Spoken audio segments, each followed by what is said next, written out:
So I need to build a whole bunch of raised garden beds for our garden this year, and now that I have a sawmill, what I figured out, I'm able to cut my lumber pretty much to the size that I need, so I don't have any waste of cut lumber. I have more log, like I get my logs in 17-foot sections, alright?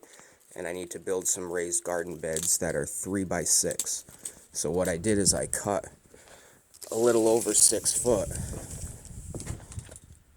right off of the log, and my beds need to be 16 inches tall, so I simply made my board 16 inches wide. And now what I'm able to do is limit my waste and leave lumber on the log still, essentially, that I can cut to length for the next piece that I need. So if the next beds that I'm doing are 3 by 5 instead of 3 by 6 or 3 by 8, then I'm able to just cut the logs a little bit longer. Like I'll cut it to 3 foot 4 inches or so, just in case they're crooked. Like you can see, this piece is crooked.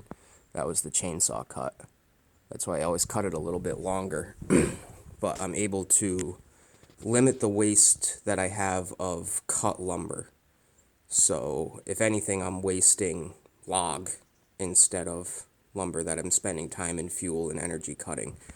Because like this is all left over from the beds that I built the other day, and I very easily could have just cut those logs like 2 feet shorter, and maybe that would have left me a 6-foot chunk on the log that I could then cut down to make these. So I'm starting to learn the whole really plan out what you're going to build so you can mill the lumber exactly what you need and don't have as much waste.